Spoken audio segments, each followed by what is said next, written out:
Hello friends, आप सभी का हमारे यूट्यूब चैनल पर स्वागत है।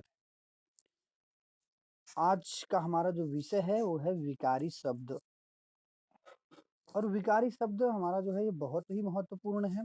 हर एग्जाम में आता है और किसी भी हर क्लास के लिए अनिवार्य है। ऐसा नहीं है कि सिर्फ एक ही क्लास के लिए अनिवार्य हो, 9वीं 10वीं 11वीं 12वीं, ऐसा नहीं है। ये आपको जब आप पढ़ोगे तब आपको ये अनिवार्यता इसकी पूछी जाती है। ओके। और विकारी शब्द, सबसे पहले हम जानेंगे शब्द के बारे में कि शब्द आखिर होता क्या है। शब्द होता क्या है, ठीक। तो शब्द जो है ये हमारे वर्णों के मेल से बनता है। इसके मेल से, वर्णों के मेल से और शब्द बनता है। वर्णों के मेल सिर्फ हम मेल करने से नहीं हो जाता है, वो क्या होना चाहिए, सार्थक होना चाहिए। ये सही वर्ड मैच होने चाहिए। जैसे कि हमने बना दिया यहाँ पे क बना दिया और यहाँ पे म लिख दिया और यहाँ पे ल लिख दिया, सब एक एक वर्ड है। और इन सबको अगर मैंने मिला दिया तो ये क्या हो गए, कमल हो गए। ठीक, इस प्रकार से ये क्या हो गया, एक शब्द हो गया। और इसका क्या निकल रहा है, अर्थ निकल रहा है, इसका अर्थ निकल रहा है। तो ऐसे ही शब्दों को कहा जाता है शब्द। ठीक, सबसे पहले आप लोग हमारे चैनल को सब्सक्राइब कर लीजिए और लाइक कर दीजिए। हम आपके लिए अच्छे से अच्छे वीडियो बनाते रहेंगे और हमारा मनोबल भी बढ़ता रहेगा। ओके, तो आगे हम लोग पढ़ रहे थे शब्द। ओके, तो शब्द जो होता है ये हमारे दो प्रकार के होते हैं, है ना। शब्द हमारे कितने प्रकार के होते हैं, दो प्रकार के होते हैं। जो पहला होता है वो होता है विकारी शब्द। फर्स्ट वन होता है वो होता है विकारी शब्द। एंड सेकंड वन जो होता है वो होता है अविकारी शब्द। जो सेकंड वन होता है वो होता है अविकारी शब्द और फर्स्ट वन जो होता है वो विकारी शब्द होता है। ओके, और इनको समझना बहुत ही आसान है। इनको समझना बहुत ही आसान है। जैसे कि यहाँ पे आप देख सकते हो विकारी शब्द का डेफिनेशन, विकारी शब्द का परिभाषा जो दिया हुआ है वो परिभाषा है, जिन शब्दों के रूप में लिंग, वचन व कारक के आधार पर परिवर्तन होता है उन्हें विकारी शब्द कहते हैं। ओके, बहुत ही सिंपल सा है। यानी जिसमें लिंग के अनुसार, वचन के अनुसार और कारक के अनुसार सेंटेंस क्या हो जाए, बदल जाए, या शब्द बदल जाए, वो क्या कहलाते हैं, विकारी शब्द कहलाते हैं, है ना। कोई शब्द अगर बदल रहा है तो वो क्या कहलाते हैं, विकारी शब्द कहलाते हैं। वो किसके अनुसार, लिंग और लिंग, वचन व कारक के आधार पर। जैसे आप लोग देख सकते हो लड़का, तो लड़का का हम लड़के कर दिया तो क्या होगा, विकारी शब्द। ठीक, यहाँ पे क्या बदल रहा है, वचन बदल रहा है। लड़का एक वचन है और लड़के क्या हैं, बहुवचन है। और इसका लिंग भी चेंज कर दिया है, लिंग चेंज किया तो लिंग चेंज करने पर ये क्या हो रहा है, लड़के का लड़कियां। ओके, तो इस प्रकार जहाँ पे बदलाव होते हैं, परिवर्तन होता है, वो कहलाता है विकारी शब्द। ओके, तो डियर स्टूडेंट्स, सबसे पहले हम आज विकारी शब्द ही पढ़ेंगे, उसके बाद हम अविकारी शब्द पढ़ेंगे। ओके, पहले विकारी शब्द पढ़ेंगे और उसके बाद हम पढ़ेंगे अविकारी शब्द। ओके, तो हम इसको अपने सेकंड लेक्चर में पढ़ेंगे। तो उसके हम उसको पढ़ लेंगे। उसके पहले हम लोग परिभाषा जान लेते हैं इसकी। और इसमें अविकारी शब्द की जो परिभाषा होती है वो क्या होता है, इसमें लिंग, वचन व कारक, लिंग, वचन व कारक के आधार पर परिवर्तन नहीं होता है। यहाँ पे कुछ मिस्टेक है, ठीक है, तो यहाँ पे हम ऐड कर देते हैं, परिवर्तन नहीं होता है उन्हें क्या कहते हैं, अविकारी शब्द कहते हैं। पहले वाले में हमने क्या देखा, विकारी शब्द में कि वहां पे क्या हो रहा था, लिंग, वचन, कारक के आधार पर परिवर्तन हो रहा था। और यहाँ पे क्या है, लिंग, वचन, कारक के आधार पर परिवर्तन नहीं होगा। जैसे कि धीरे धीरे, अभी, है ना, आज, कल, परसों, इस प्रकार से बहुत सारे सेंटेंस होते हैं जिसमें शब्द होते हैं जो बदलते नहीं हैं। ठीक, ऐसे ही शब्दों को क्या कहते हैं, अविकारी शब्द कहते हैं। जहाँ पे उन शब्दों को बदला नहीं जा सके वो कहलाता है अविकारी शब्द।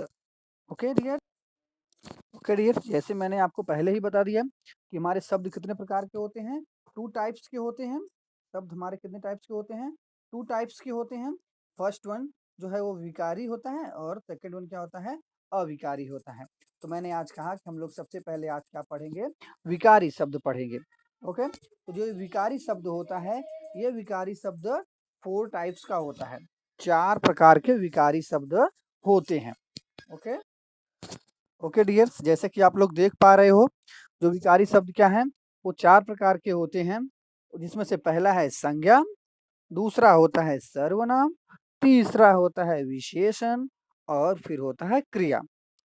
और इन चारों प्रकार के भी अपने-अपने प्रकार होते हैं। इन चारों प्रकारों के भी अपने-अपने प्रकार होते हैं। तो सबसे पहले आज हम जानेंगे संज्ञा के बारे में। ओके डियर, सबसे पहले हम लोग आज क्या जानेंगे? संज्ञा के बारे में पढ़ेंगे कि संज्ञा क्या होती है, संज्ञा के भेद कितने होते हैं, ठीक? तो ओके डियर्स, आगे देखो, हम लोग सबसे पहले संज्ञा की परिभाषा देख लेते हैं कि संज्ञा की डेफिनेशन क्या होती है ना?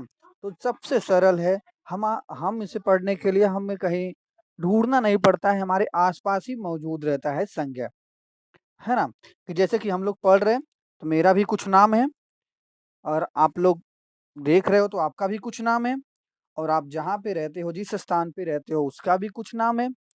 तो ये जो नाम होता है, यही क्या कहलाता है?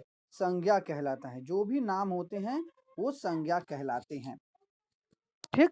बहुत ही आसान है इसका डेफिनेशन। किसी व्यक्ति, स्थान, वस्तु या भाव के नाम को संज्ञा कहते हैं। जैसे विराज, मद्रास, मुंबई, मेच, घोड़ा। ठीक है? ये सब क्या है? संज्ञा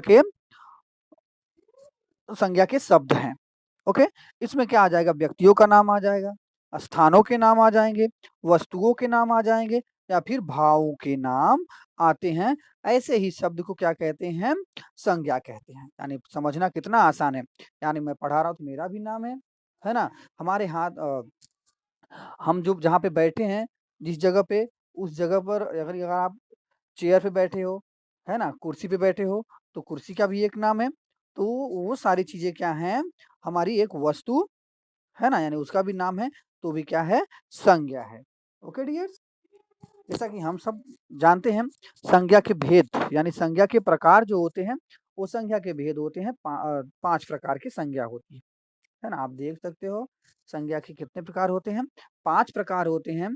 जो पहला होता है व्यक्तिवाचक संज्ञा, दूसरा है जातिवाचक संज्ञा, तीसरा है भाववाचक संज्ञा, उसके बाद आता है द्रव्यवाचक संज्ञा एंड समूहवाचक संज्ञा।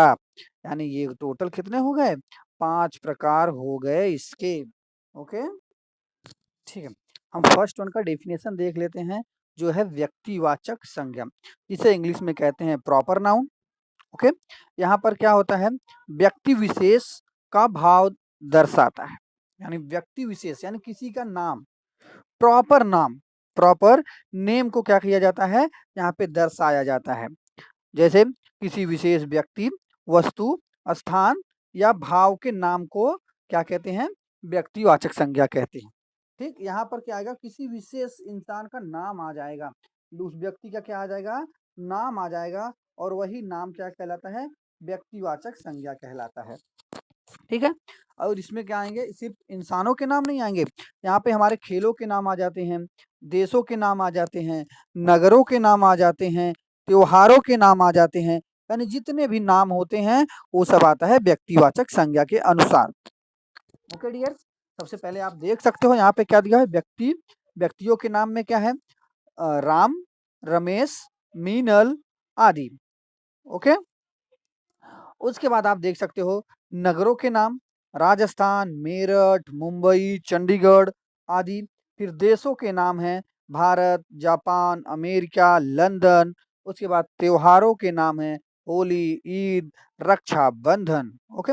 इसी प्रकार खेलों का भी नाम आ सकता है, ठीक? जैसे कि क्रिकेट, कबड्डी, खो-खो, इस प्रकार से बहुत सारे नाम आ सकते हैं, ठीक?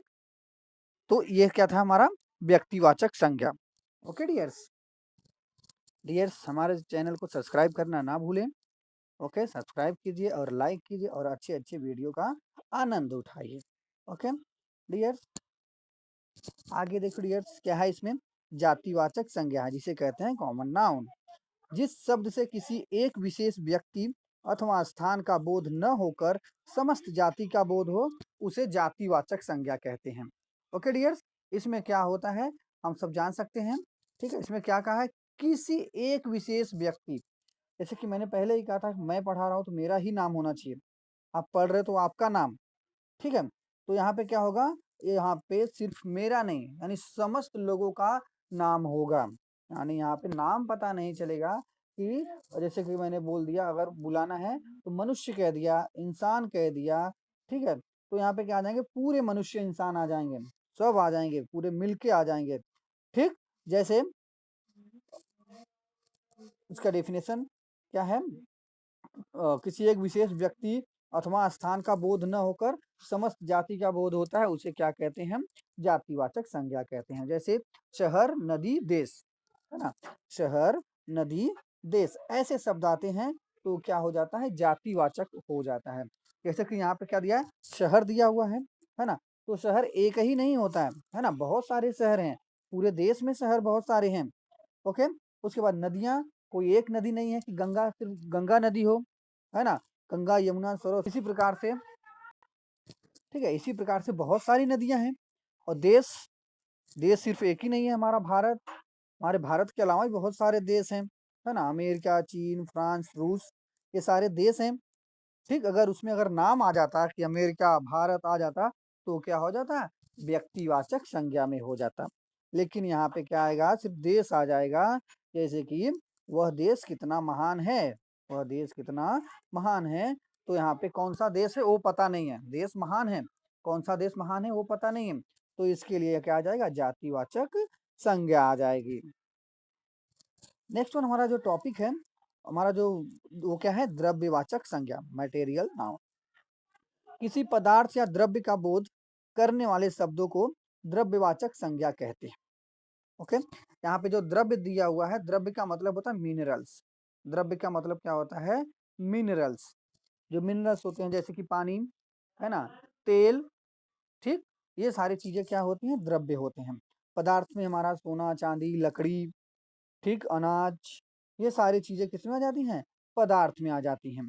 ओके, तो ऐसे शब्द जहाँ पे हमें दिखाई देंगे वो क्या कहलाएंगे, द्रव्यवाचक संज्ञा कहलाएगी। नेक्स्ट वन है हमारा समूहवाचक संज्ञा। समूह का मतलब ही आप समझ जाओगे, समूह का मतलब होता है ग्रुप, है ना, या और इसे इंग्लिश में क्या कहते हैं, कलेक्टिव नाउन, कलेक्टिव नाउन। ठीक है, इसको क्या कहते हैं, समूह का मतलब मैंने बता दिया आपको कि क्या होता है, ग्रुप, यानी यहाँ पर जो भी आएगा वो क्या आएगा, एक समूह में आएगा, एक समुदाय में आएगा। जैसे कि जो शब्द किसी समूह या समुदाय का ज्ञान कराते हैं उन्हें समूहवाचक संज्ञा कहते हैं। जैसे सेना, कक्षा, भीड़, गुच्छा, है ना, जैसे सेना मैंने यहाँ पे नाम लिया, तो सेना अकेले नहीं चलती है ना, सेना के साथ में बहुत सारे लोग रहते हैं, बहुत सारे आर्मी के जवान रहते हैं। ठीक, और कक्षा में सिर्फ एक बच्चा नहीं पढ़ता है, बहुत सारे बच्चे पढ़ते हैं। भीड़ में कोई एक लोग नहीं रहता है, या गुच्छा हो गया, चाबियों का गुच्छा हो गया, तो सिर्फ एक चाबी नहीं रहेगी, उसमें बहुत सारे रहेंगे। फूलों का गुच्छा हो गया, तो सिर्फ एक फूल नहीं रहेगा, बहुत सारे फूल रहेंगे। ठीक, इसलिए इसे क्या कहा जाता है, समूहवाचक संज्ञा कहा जाता है। और लास्ट वन आ गया हमारा भाववाचक संज्ञा। ठीक, अब्स्ट्रैक्ट नाउन, अब्स्ट्रैक्ट नाउन जिसे कहते हैं इंग्लिश में। इसमें क्या होता है, जो मनुष्य होता है, जैसे कि किसी गुण, दशा, भाव, अवस्था, स्वभाव का बोध कराने वाले शब्द को भाववाचक संज्ञा कहते हैं। ठीक, क्या होगा इसमें, किसी के गुण यानी उस क्वालिटी क्या है, इंसान कैसा है, उसकी दशा किस दशा में है, उसकी भावनाएं कैसी हैं, और किस अवस्था में है। ठीक, अथवा उसका स्वभाव कैसा है, ये सारी चीजों के बारे में हमें मालूम पड़ता है। जैसे कि ऊंचाई, यानी पहाड़ कैसा है, पहाड़ ऊंचा है या छोटा है ना, ऊंचा है या छोटा, इंसान लंबा है या छोटा है, बचपन है या बुढ़ापा है, स्वतंत्र है या गुलाम है, ठंडक है या गर्म है। ठीक, यानी जो चीजें हम देखेंगे उसमें हमारी भावनाएं निकल के आती हैं कि सामने वाले के बारे में हम कैसा सोच रहे हैं, या सामने वाला इंसान कैसा है। ओके, तो क्या हो जाता है, भाववाचक संज्ञा। आशा करता हूं आपको हमारा पढ़ाना बहुत ही अच्छा लगा होगा। ओके, मैं आपसे एक बार वापस से कहना चाहूँगा कि हमारे चैनल को सब्सक्राइब कीजिए, लाइक कीजिए। ओके डियर्स, धन्यवाद।